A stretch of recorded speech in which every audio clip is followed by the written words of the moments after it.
लोक मैंने भावुं मुझे एका 40 लाख नौ एका आज्ञा 40 लाख नुह जो नेक्स्ट इयर मुझे एग्रीमेंट कर सूर्य मंदिर में आम दुई जन साई पाल सालेरी मिसेक 40 लाख तुलसी मुझे वर्ष हम कम करुँची पूर्व पृथ्वीराज से बाबू पार्टी कम करी यही वर्ष जो सैलरी थी 22 लाख टका साई पाल जो वर्ष को जो सैलरीटा मुझे पूर्व दुथर मागी जे मैं आट ए टाइम दरकार मोर जो दरकार अच्छे सतरा पेटर भी दिया निया हुए से कही बाबू मत कहे ना मुझे तोते देपारि आउ तो जो इच्छा हो तू से आण तो आपण मैंने कहतु मो अलग पार्टी जाए कथबाटा कौन मोर भूल मैंने 2026-27 सागे केमती कौन कर सर्ट आउट कर दिंतु टे तापर बाबू मत कही ना मुझे सर्ट आउट करी पैसा तू आनी तू फेरबू आपड़ तो मना कर मुझे जाकि पैसाटा आनिली एवं आपड़ कहते माने पैसाटा आपड़ फेरबेनि मुझे फेरबी से कौन पसिबल कि हाँ मना कला ही मुझे पैसाटा आनिली पैसा आणला जो मुझे जानिले सी मु पैसा आनी बोली ता किछि दिन पर बहुत दिन पर डिसेम्बर 30 तारीख दिन राति मो अकाउंट फास्ट माने गोटे आर्गुमेंट भितर गोटे जुक्ति तर्क भितर मो अकाउंट को 4 लाख टका 5 लाख टका पठेदेले 9 लाख टका पठेदेले कहले मुझे आसंता वर्ष आडभांस देदेली बाबू को मुझे प्रथम रू पचारि मुझे पाखे रही कि ना जदि रही आम मैंने साई पाल जो वर्ष को जो सैलरीटा मुझे पूर्व दुथर मागी जे मैं आट ए टाइम दरकार मोर जो दरकार अच्छे सतरा पेटर भी दिया निया हुए से कही बाबू मत कहे ना मुझे तोते देपारि आउ तो जो इच्छा हो तू से आण मत रोकठोक मना कर जो रोकठोक मत मना कर तो आपण मैंने कहतु मो अलग पार्टी जाए कथबाटा कौन मोर भूल मैंने 2026-27 कहीं आमर यही सीजन यही समय ही अलग पार्टी सागर कथबार्ता हुए एग्रीमेंट हुए पैसा दबा नवा हुए आमर यही पीरियडटा यात्रा हुए जे खंडगिरी पूर्व यही सब जिन चले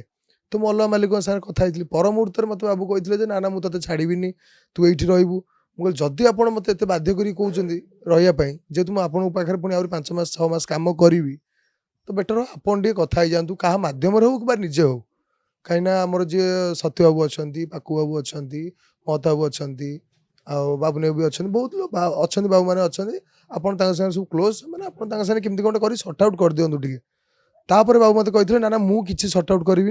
पैसा तू आनी तू फेरबू आपड़ तो मना कर मुझे जाकि पैसाटा आनिली एवं आपड़ कहते माने पैसाटा आपड़ फेरबेनि मुझे फेरबी से कौन पसिबल कि तो यही सब जिन भितर बहुत सारा जिनस हो जाऊँगी धमका चमका ये सी लोक मैंने भावुं मुझे एका 40 लाख नौ एका आज्ञा 40 लाख नुह जो नेक्स्ट इयर मुझे एग्रीमेंट कर सूर्य मंदिर में आम दुई जन साई पाल सालेरी मिसेक 40 लाख गोटे कथा जे आपण तुलसी जो ऑपेरा पार्टी अच्छी सेठी केते दिन हला काम कलेनी ता सहित केते टंका आपण वर्ष को नौथिले तुलसी मुझे वर्ष हम कम करुँची पूर्व पृथ्वीराज से बाबू पार्टी कम करी यही वर्ष जो सैलरी थी 22 लाख टका चुक्ति कौन केमती हेतला चुक्ति नॉर्मल ब्लैंक पेपर रे कहीं ब्लैंक पेपर कौन जब तुम आसी मत बाबू कहते तोर कौन मोर भरोसा विश्वास नहीं आम तो ब्लैंक पेपर देखी आम सक ब्लैंक पेपर कौन करूँ किसी लिखा है ना तोर मोर भरोसा नहीं तू करूनु सिग्नेचर कर असुविधा कौन पर लिखा ही सी लोक ना जे लिखा लोक ना सी आसे लिखिदेव तू करदे जा एति भरोसा विश्वास नहीं तो आम भरोसा विश्वास सब जिन हुए तापर कौन कहले यहाँ तो मोर सबुठ बड़ भूल कहीं यहाँ मोर भूलटा को भूल बोली कहब किंतु एबे भी माने मालिक अच्छा कलाकार मान बिना एग्रीमेंट भी रखी कलाकार मैंने भी अच्छा मालिक पाखे विश्वास सेमती आज डेट देखिए आप कोणार्क पार्टी हो भल भल पार्टी बड़ बड़ पार्टी हो सेमती आर्टिस्ट मैंने आज पर्यटन भी अच्छे चेंज ही ना गोटे ऑपेरा पार्टी अनेक कलाकार अभियोग कर प्रथम नरी पंडा मामुनी षडंगी पूजा दास श्रीक्षेत्र सामंत सिंहार एमती कलाकार बारंबार आप से कथा गणमाध्यम शुणी ना हाँ शुणी पुणी विश्वास है मालिक ना ता पूर्व ये सब केस पूर्व बाबू पाखे अच्छी भितर विश्वास है जे नाई मालिक सत कहते मु ब्लैंक पेपर सिग्नेचर जो पृथ्वीराज आसती भी सेम जिन तुलसी भी सेम जिन किसी सेमती कहीं मोर भितर मुझे जान नी कि एमती जिन मो सागर घटो बोली मो कह कथा आप मत डायरेक्ट कौन कहे ठीक अच्छे ये लोक लगे सब जिन करवा मु गोटे जेहेतु कम करुँ मत भी किसी लोक जानी तो बाहर बुलूची मु मत रास्ता पर अटकईदबा ये करवा सी करवा ये सब जिन तो ठीक नुह ना आज्ञा कैरियर कोड आरंभ करथिले आपण यात्रा कैरियर में आरंभ करी प्रथम वर्ष रंगमहल जितेबाला आसिले सेतेबाला रंगमहल जो चुक्ति करथिले से ब्लैंक पेपर चुक्ति करथिले ना किछि लेखा पड़ी नाई नाई नाई नाई सत्यबाबू पाखे सेमती किसी नथिला सत्यबाबू जेमती डिटेल्स लिखा हवा कथा लिखा होता 2023-24 एतिकी टंका एमती एमती पूरा लिखा होता जो सत्यबाबू पाखु छाड़ी भी सत्यबाबू कौन प्रकार रिएक्शन ତାଙ୍କର ନଥିଲା କି ମାନେ ଛାଡ଼ିବିନି ଇଏ କରିବିନି ସେ କରିବିନି ଧମକେଇବା ଚମକେଇବା କିଛି ବି ନଥିଲା। ତାପରେ ରଙ୍ଗମହଲ ପରେ ଆଉ କୋଉଠି ଆସିଲେ? ରଙ୍ଗମହଲ ପରେ ମୁଁ ଆସିଲି ପୃଥ୍ୱୀରାଜକୁ। ସେଠି ଏଇ ଯୋଉ ଚୁକ୍ତି ସ୍ୱାକ୍ଷର ହେଇଥିଲା ନା କେମିତି କଣ? ନାଇଁ ସିବିସି ବ୍ଲାଙ୍କ। ସେ blank paper। ହଁ ହଁ ଯେତେବେଳେ ପୃଥ୍ୱୀରାଜରେ କାମ କରୁଥିଲେ ବ୍ଲାଙ୍କରେ ପେପରରେ ସିଗ୍ନେଚର କଲେ ଏଗ୍ରିମେଣ୍ଟ ହେଇଥିଲା ପରବର୍ତ୍ତୀ ସମୟରେ ଆପଣ ଏଠିକି ଆସିଲେ ତୁଳସୀକି ଆସିଲେ ସେତେବେଳେ ଏଇ ଯୋଉ ଘଟଣା ସେତେବେଳେ ତ ଆପଣଙ୍କର ସେ ଯୋଉ ମାଲିକ ଥିବେ ଯୋଉ ସୂର୍ଯ୍ୟ ମନ୍ଦିରର କଥା କହୁଛନ୍ତି ଯୋଉ ନାଇଁ, ନାଇଁ, ପୃଥ୍ୱୀରାଜ ମାଲିକ ସେ କିଛି ଅବଜେକ୍ସନ କରିନଥିଲେ? ପୃଥ୍ୱୀରାଜର ମାଲିକ ବି ସେତେବେଳେ ନାଣ୍ଡୁ ହଉଥିଲେ, ତୁଳସୀ ମାଲିକ ବି ନାଣ୍ଡୁ ହବୁ। ଏବେ ପୃଥ୍ୱୀରାଜଟା ବିକ୍ରି ହେଇଯାଇଛି।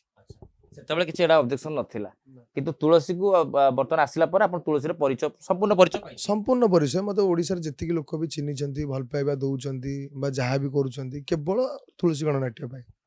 କେବଳ ଟଙ୍କା ପାଇଁ ବୋଧ ହୁଏ ବୁଝାପଡ଼ା ଭୁଲ ହେଇଯାଇଛି। ଟଙ୍କା ପାଇଁ ବି ବୁଝାମଣା ଭୁଲ ନୁହଁ ଆଜ୍ଞା। ମୁଁ ଆପଣଙ୍କ ପାଖରେ ଚାକିରି କରିବି ନା କରିବିନି ନା ତୁ ମୋ ପାଖରେ ଚାକିରି କରିବୁନି ମୁଁ ତୋର କୌଣସି କଣ୍ଡିସନ ଫୁଲଫିଲ୍ କରିବିନି। ଯଦି କୌଣସି ପ୍ରକାର କଣ୍ଡିସନ ଆପଣ ଫୁଲଫିଲ୍ କରିବେନି କି ଚାକିରି କରିବିନି ଆପଣ କହିଲେ ଅଲଗା ଜାଗାରୁ ଦେଖ ବୋଲି ମୁଁ ଅଲଗା ଜାଗାରୁ ଦେଖିଲି। ମୁଁ ପଇସା ଆଣିଲାଣି ସୂର୍ଯ୍ୟ ମନ୍ଦିରରୁ କେବେଠାରୁ ଆପଣ ସେ କଥା ଜାଣିକି ସବୁ ଜିନିଷ ଜାଣି ସାରିଲା ପରେ ତାପରେ ପୁଣି ଡିସେମ୍ବର 30 ତାରିଖରେ ମୋ ଆକାଉଣ୍ଟକୁ ପୁଣି ଗୋଟେ ଆର୍ଗୁମେଣ୍ଟ ଭିତରେ ସେ ମୋ ଘର ଲୋକଙ୍କୁ କହିକି ସୋଦାସୋଦି କଲେ ଏମିତି ସେମିତି ଦୁନିଆ କଥା ହେଲା। ତା ଭିତରେ ସେ କଥାବାର୍ତ୍ତା ଝଗଡ଼ା ଭିତରେ ମୋ ଆକାଉଣ୍ଟକୁ ସାଙ୍ଗେ ସାଙ୍ଗେ 4 ଲକ୍ଷ ତାପରେ 5 ଲକ୍ଷ ପଠେଇଦେଲେ କହିଲେ ଦେଖିବା ତାପରେ ତୁ କେମିତି ଯିବୁନି ମାନେ କ'ଣ? ଆପଣ ପଚାରିଲେ ଯେତେବେଳେ ଆକାଉଣ୍ଟକୁ ପଇସା ଆସିଲା ତାପରେ ପଚାରିଥିଲେ କାହିଁ ପଇସା?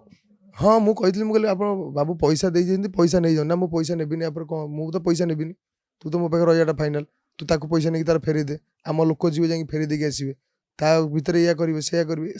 ଦୁନିଆ କଳାକାର ମାନେ ଅଭିନୟ କରନ୍ତି ଯାତ୍ରା ପେଣ୍ଡାଲରେ ତାଙ୍କର ଚୁକ୍ତି ବୋଲି କିଛି ବର୍ଷ ଥାଏ କି ନାଇଁ ଏଗ୍ରିମେଣ୍ଟ କିଛି ନଥାଏ? ହଁ ହୁଏ ଚୁକ୍ତି ବର୍ଷେ ପାଇଁ ହୁଏ। ବର୍ଷ ପାଇଁ ଏଗ୍ରିମେଣ୍ଟ ହୋଇଥାଏ। ଆପଣଙ୍କର ବର୍ଷ ହେଇଯାଇଛି ତୁଳସୀ? ମୁଁ ତ ବ୍ୟାଙ୍କ ପେପର କରିଛି ସେ 5 ବର୍ଷ ଜାଗାରେ ଯଦି 15 ବର୍ଷ କି 25 ବର୍ଷ କରିବି ମୁଁ ଏଇନା କ'ଣ ଭୁଲଟା ତ ମୋର ବ୍ଲାଙ୍କ ପେପର ଏଗ୍ରିମେଣ୍ଟ ମୁଁ କରିଛି ଭୁଲ ମୋର ବିଶ୍ୱାସ କରିବାଟା ହିଁ ମୋର ଭୁଲ। କିଏ ମାନୁ କି ନ ମାନୁ ବାବୁ ନିଜେ ଜାଣିଛନ୍ତି ତାଙ୍କ ଆତ୍ମାକୁ ପଚାରନ୍ତୁ ସେ ମାନେ ଏଇ ଯେଉଁ ବ୍ଲାଙ୍କ ପେପର ଏଗ୍ରିମେଣ୍ଟ ଆଉ 5 ବର୍ଷ ଏଗ୍ରିମେଣ୍ଟ ଭିତରେ ଯେଉଁ କଥାଟା ବାବୁ କହୁଛନ୍ତି ସେ କେତେ ଦୂର ଠିକ୍ କରିଛନ୍ତି ବାବୁଙ୍କ ସର୍କଲ ଜାଣିଛି। ଆଉ ଯେଉଁ ଆର୍ଟିଷ୍ଟ ମାନେ ବିଗତ ଦିନରେ ଚାକିରି କରିଥିଲେ ଯେଉଁମାନେ ଚାକିରି କରୁଛନ୍ତି କିଏ କହିବେ ନ କହିବେ ମୁଁ କାହା କଥା କହିବିନି ସମସ୍ତଙ୍କ ଗୋଟେ ମାନେ କହିବା ଗୋଟେ କଥା ଭିତରେ ଆତ୍ମା ଗୋଟେ କଥା କହେ ସେ ଆତ୍ମାକୁ ପଚାରନ୍ତୁ ଯେ ମୋ ସାଇ ମିଛ କହୁଛି କି ସେ ମିଛ କହୁଛି। ଗୋଟେ ଜାଗାରେ ଗୋଟେ କଳାକାର କାର୍ଯ୍ୟ କରିବା ହିସାବରେ ଅନ୍ୟ ଜାଗାରୁ ଆଡଭାନ୍ସ ଉଠେଇବା ଚୁକ୍ତି ସ୍ୱାକ୍ଷର କରିବା ଏଇଟା କେତେ ଠିକ୍? ଏଇଟା ଏଇ ସିଜନରେ ହୁଏ ଆମର। ଆପଣ ଯଦି ମୋତେ ରଖିବେନି ମୁଁ ତ ଅଲଗା କୋଉଠି ପୁଣି କାମ କରିବି ନା ନାହିଁ ତ ସେଥିପାଇଁ ମୁଁ ଅଲଗା ଜାଗାରୁ ପଇସା ଆଣିଲି ଆପଣ ବି ମନା କଲେ କହିଲେ ନା ମୁଁ ତ କିଛି କରିପାରିବିନି ତୁ ଦେଖ ଯୋଉଠି ତୋତେ ଯିଏ ପଇସା ଦେବ ତୁ ଏଠିକି ଯିବୁ ଅସୁବିଧା କିଛି ନାହିଁ ମୋର କ୍ଲିୟରଲି ମନା କଲେ। ପ୍ରଥମେ ମନା କଲା ପରେ ଆପଣ ଯାଇ ପଇସା ଆଣିଲେ? ହଁ ମନା କଲା ପରେ ହିଁ ମୁଁ ଯାଇକି ପଇସାଟା ଆଣିଲି। ପଇସା ଆଣିଲା ଯେତେବେଳେ ମୁଁ ଜାଣିଲେ ସେ ମୁଁ ପଇସା ଆଣିଛି ବୋଲି ତା କିଛି ଦିନ ପରେ ବହୁତ ଦିନ ପରେ ଡିସେମ୍ବର 30 ତାରିଖ ଦିନ ରାତିରେ ମୋ ଆକାଉଣ୍ଟକୁ ଫାଷ୍ଟ ମାନେ ଗୋଟେ ଆର୍ଗୁମେଣ୍ଟ ଭିତରେ ଗୋଟେ ଯୁକ୍ତି ତର୍କ ଭିତରେ ମୋ ଆକାଉଣ୍ଟକୁ 4 ଲକ୍ଷ ଟଙ୍କା ତାପରେ 5 ଲକ୍ଷ ଟଙ୍କା ପଠେଇଦେଲେ 9 ଲକ୍ଷ ଟଙ୍କା ପଠେଇଦେଲେ କହିଲେ ମୁଁ ଆସନ୍ତା ବର୍ଷ ପାଇଁ ଆଡ଼ଭାନ୍ସ ଦେଇଦେଲି। ଆଉ ଗୋଟେ କଥା ଯେ ଗୋଟେ କଥା କହୁଛନ୍ତି ଯେ ତୁଳସୀରୁ ହିଁ ପରିଚୟ ଆପଣ ପାଇଛନ୍ତି। ହଁ ସତ କଥା ତ ମୁଁ ତ ମନା କରୁନି ତୁଳସୀ ଗଣନାଟ୍ୟ ହିଁ ମୋତେ ପରିଚୟ ଦେଇଛି ମୁଁ ତ ମନା କରୁନି ତୁଳସୀ ଗଣନାଟ୍ୟ ସାଙ୍ଗରେ ମୋର କିଛି ଲେନଦେନ ନାହିଁ। ତୁଳସୀ ଗଣନାଟ୍ୟ ସବୁଠୁ ଭଲ ମାନେ ଗୋଟେ ତୁଳସୀ ହଉ ଶିବାନୀ ହଉ କୋଣାର୍କ ହଉ ବା ଯେତିକି ଯାତ୍ରା ଅନୁଷ୍ଠାନ ବର୍ତ୍ତମାନ ଏସବୁ ଅଛନ୍ତି କେହି କାହାକୁ କମତି ନୁହନ୍ତି ସମସ୍ତେ ବଢ଼ିଆ ଯାତ୍ରା ଅନୁଷ୍ଠାନ ଆଉ ସମସ୍ତେ ଭଲ ନିଜର ପରଫର୍ମାନ୍ସ ଦେଉଛନ୍ତି। ଅସୁବିଧା ରହିଲା କୋଉଠି? ଆପଣ ତ କଳା ପ୍ରଦର୍ଶନ କରୁଥିଲେ କ୍ୟାରେକ୍ଟର କରୁଥିଲେ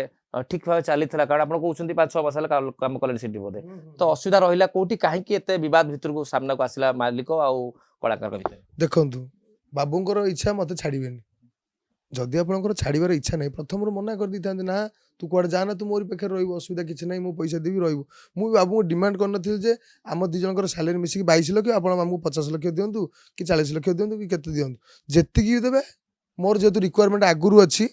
ଆପଣଙ୍କୁ ବି କହିଛି ଆପଣ ବି ମନା ପୁଣି ଏଣ୍ଡ ମୁମେଣ୍ଟରେ ହଁ କହିବେ ପୁଣି ଏଣ୍ଡ ମୁମେଣ୍ଟରେ ମନା କରିଦେବେ ତ ସେଇ ଜିନିଷ ପାଇଁ ମୁଁ ବାବୁଙ୍କୁ କହିଲି ଯେ ବାବୁ ଦେଖନ୍ତୁ ମୋର ଆଟ୍ ଏ ଟାଇମ୍ ଏଇ ବର୍ଷ ଆପଣ ଦେବେ ନା ଦେବେନି ନା ମୁଁ ଦେବିନି ଯେଉଁ ଆଗରୁ ପ୍ରତିଶ୍ରୁତି ଦେଇକି ମନା କରୁଥିଲେ ଏଥରକ ଡାଇରେକ୍ଟ ମନା କଲେ ଯେ ନା ମୁଁ ଦେବିନି ତୋତେ ଯେଉଁଠି ମିଳୁଛି ସେଇଠୁ ଆଣେ ତ ସେଇ ଜିନିଷ ମୁଁ କଲି। ତାପରେ ମୁଁ ଦେଖନ୍ତୁ ଆମର ଯେତେବେଳେ ମେଳା ମହୋତ୍ସବ କଥା ଉଠେ ଆମ ଭିତରେ ଗୋଟେ କମ୍ପିଟିସନ୍ ଯେତେବେଳେ ହୁଏ ଯେତେବେଳେ ଆମେ ଗୋଟେ ନିଜକୁ ଭଲ କରିକି ପ୍ରିପାରେସନ୍ କରୁ କେମିତି ଦର୍ଶକମାନଙ୍କୁ କାହିଁକିନା ଏମିତି ନର୍ମାଲରେ 1000-1200-2000 ଲୋକ ହୁଅନ୍ତି ସେତେବେଳେ ଅଧିକା ଲୋକ ହୁଅନ୍ତି ଆମେ ଚେଷ୍ଟା କରିବୁ ସବୁବେଳେ ଭଲ ପରଫର୍ମାନ୍ସ କରିବା ପାଇଁ। ଆମର ପ୍ରଥମେ ଯେତେବେଳେ ଆମର ଏଠି ବରୁଣେଶ୍ୱରରେ ପାର୍ଟି ପଡ଼ିଲା ତାପରେ କ୍ୟାମ୍ପଟା ହେଲା ଓଳାଶୁଣୀର ଗୋଟେ ଦୁଇଟା କ୍ୟାମ୍ପ ପରେ ପୁଣି ଆସିଲା ଖଣ୍ଡଗିରି ତ ଆମ ଉପରେ ବି ପ୍ରେସର ଥାଏ ବହୁତ ପ୍ରେସର ଥାଏ ପ୍ରେସରରେ ଖାଇବା ପିଇବା ଶୋଇବା ଏପଟ ସେପଟ ତା ଭିତରେ ଦେହ ବହୁତ ଖରାପ ତା ଭିତରେ ଏଇ ଯେଉଁ ମେଣ୍ଟାଲି ଯେଉଁ ପ୍ରେସର ମୋତେ ଖଣ୍ଡଗିରିରେ ପଇଲା ପ୍ରତ୍ୟେକ ଦିନରୁ ଆରମ୍ଭରୁ ଏମିତି ହେବ ସେମିତି ହେବ ଏମିତି କରିବୁ ସେମିତି କରିବୁ ଆଉ କେମିତି ଚଢ଼ିବୁ ଯାତ୍ରା ମଞ୍ଚ ଆମେ ବି ଦେଖିବୁ ତମେ ଏଠୁ ଯାଇପାରିବନି ଦେଖିବା କେମିତି ଏଠୁ ପଳେଇବ ଏଇସବୁ ଜିନିଷ ମେଣ୍ଟାଲି ପ୍ରେସର ପକେଇଲେ ଗୋଟେ ପିଲା ଉପରେ ସେ ଆକ୍ଟିଂ କରିବ ଦେଖନ୍ତୁ ଜଣେ ଆକ୍ଟିଂ କରିବା ପୂର୍ବରୁ ସମସ୍ତଙ୍କୁ ଇଜି ଲାଗୁଛି ଏଇ ଜିନିଷଟା ମୋତେ କହିଦେବା ପାଇଁ ଥରେ ଭାବନ୍ତୁ ସେତିକି ମାଇଣ୍ଡ ଥଣ୍ଡା ନ ରହିଲେ ଉପରେ ଯାଇକି ସଂଳାପ କହିବା ଲୋକମାନଙ୍କୁ ସେତିକି ସାଟିସ୍ଫ୍ୟାକ୍ସନ୍ ଦେବା କାମ ମାଧ୍ୟମରେ ଏଣ୍ଟରଟେନମେଣ୍ଟ କରିବା ସହଜ କଥା ନୁହେଁ ତ ସେଥିଲାଗି ଦେହ ମୋର ବହୁତ ଖରାପ ହେଇଗଲା ଖାଲି ତାଙ୍କ କଥାରୁ ନୁହଁ ମୋର ମାନେ ଦେହ ଖରାପ ହେଲା ଗ୍ୟାସ୍ ଫ୍ୟାସ୍ ହେଇକି ତା ପୂର୍ବରୁ ଶୋଇବା ଫୋଇବା କିଛି ହେଇନି ଖାଇବା ହେଇନି ଏଇସବୁ ଜିନିଷ ମିଶିକି ଯେଉଁ ପ୍ରୋବ୍ଲେମଟା ମୋର ହେଲା ଯେଉଁଟାକି ମୁଁ ହସ୍ପିଟାଲ ଆଡ଼ମିସନ୍ ହେଲି କେତେ ତାରିଖ ଯେ କି 5 ତାରିଖ ଯେଉଁ ଚାଲିଥିଲା ଯାତ୍ରା ମୁଁ ଅଲରେଡ଼ି ହସ୍ପିଟାଲରେ ଦେଖନ୍ତୁ ମାନେ ଏବେ ସୁଦ୍ଧା ବି ଦେଖନ୍ତୁ 1 2 3 4 ମାନେ ମୋ ଭେନ୍ ମିଳିଲାନି ବୋଲି 5-6 ଜାଗାରେ ମୋତେ ଖାଲି ସାଲାଇନ୍ ଦିଆହେଇଛି ମାନେ ଏଠୁ କାଢ଼ିକି ସେଠୁ କାଢ଼ିକି ଏଠି ଏସବୁ ତ ପେନ୍ ନା ଜିନିଷଟା ସେଇ କଷ୍ଟଟା କେହି ଆଜ୍ଞା ବୁଝିବେନି ତ 5-6-7 ତାରିଖ ଦିନ ମୁଁ ବାହାରିକି ଆସିଲି କେଉଁଠୁ 5 ତାରିଖ ଦିନ ମୁଁ ରହିଲି ହସ୍ପିଟାଲରେ ଆସିଲି ବି ପୁଣି ଗ୍ରୀନ୍ ରୁମ୍କୁ ଟ୍ରିଟମେଣ୍ଟ ହେଇକି ଆଉ ଯେତେବେଳେ ଲାଷ୍ଟ ହେଇଗଲାଣି ସିନ୍ ମୋତେ ସମସ୍ତେ ମନା କଲେ କହିଲେ ନା ନା ତୁ ଯାହା ଟିକେ ରେଷ୍ଟ ନେଇଯା ଖାଲି ଦେଖିବା କ'ଣ ହେବ ତାପରେ ଗୋଟେ ଛୋଟିଆ ଜିନିଷ ଆଜ୍ଞା ଆପଣ ଯଦି ଆପଣଙ୍କ ଛୁଆଙ୍କୁ ହଷ୍ଟେଲରେ ଛାଡ଼ୁଛନ୍ତି ଯଦି ପ୍ରୋବ୍ଲେମ୍ କିଛି ହେଉଛି ଛୁଆ କୁଆଡ଼େ ପଳେଇଲା କିମ୍ବା ଛୁଆର କିଛି ଦେହ ଖରାପ ହେଲା ତାଙ୍କର ଯିଏ ଅଥରିଟି ଅଛନ୍ତି ସେମାନେ ଜେନୁଇନ୍ ଜିନିଷ ପ୍ୟାରେଣ୍ଟସ୍କୁ ଫୋନ୍ କରିକି କୁହନ୍ତି ତ ମୋ ପ୍ୟାରେଣ୍ଟସ୍କୁ କେହି ବି ଫୋନ୍ କରିକି କହିଲେନି କିଛି ନାହିଁ କି ମୋ ପାଖକୁ ବି କେହି ଗଲେନି ସମସ୍ତେ ଥାଇକି ଅଲଗା ଲୋକ ଗଲେ ଅଲଗା ଲୋକ ସବୁ କଲେ ମୁଁ ଯେତେବେଳେ ଡିସଚାର୍ଜ ନେଇକି ଆସିଲି ବି ସେଇ ସମୟରେ ନା ମୋ ମ୍ୟାନେଜମେଣ୍ଟ ନା ମୋ ମାଲିକ ନା କେହି ନଥିଲେ ଡିସଚାର୍ଜ ବି ମୁଁ ନିଜ ହାତରୁ ହେଇକି ପଇସା ଖର୍ଚ୍ଚ କରିକି ଆସିଛି ଭାବୁଛନ୍ତି ମାଲିକ ମନା କରିଦେଇଥିଲେ ନାଇଁ କେହି ତାଙ୍କୁ ସପୋର୍ଟ କରିବେ ମୁଁ କହିପାରିବିନି କ'ଣ କିଏ କହିଥିଲେ କ'ଣ ନ କହିଥିଲେ ମୁଁ କହିପାରିବିନି ଗୋଟେ ଗଣମାଧ୍ୟମରେ ପ୍ରତିକ୍ରିୟା ରଖିଲେ ଯେ ସାଇକର ସେମିତି କିଛି ହେଇନଥିଲା ଡାକ୍ତରଙ୍କୁ ସେ ପଚାରିଲେ ନାଇଁ ତାଙ୍କର ସେମିତି କିଛି ଗୋଟେ ଅଭିନୟ କରୁଥିଲେ ହଁ ଓଡ଼ିଶାର ମୁଁ ବୋଧେ ସେତିକି ବଡ଼ ଗୋଟେ ବିରାଟ କାୟ ଲୋକ ମୋ କଥାରେ ଆମର ଯେତିକି ଓଡ଼ିଶାର ମେଡ଼ିକାଲ ଡକ୍ଟର ମାନେ ଅଛନ୍ତି ସେମାନେ ଚାଲୁଥିବେ ମୁଁ କହିପାରିବିନି ସେ ବିଷୟରେ ଡକ୍ଟର ସାଙ୍ଗେ ଯୋଗାଯୋଗରେ ବି ଥିଲେ ହଁ ତ ଆପଣ ବେଟର ହେବ ସେ ଡକ୍ଟରଙ୍କୁ ପଚାରି ପାରିବେ ମୋର କ'ଣ ହେଇଛି କ'ଣ ନାହିଁ ମେଡ଼ିକାଲ ସାର୍ଟିଫିକେଟ୍ ତାହେଲେ ଭୁଲ ମେଡ଼ିକାଲ ସାଇନ୍ସ ଭୁଲ ସବୁ ଭୁଲ କାରଣ ଆପଣ ଅଭିନୟ କରୁଥିଲେ ଅଲଗା ଯାତ୍ରା ପାର୍ଟିକି ଯିବାକୁ ଇଏ ଅଭିନୟ କରୁଥିଲେ କ'ଣ ପାଇଁ ଅଭିନୟ କରିବି ଆଜ୍ଞା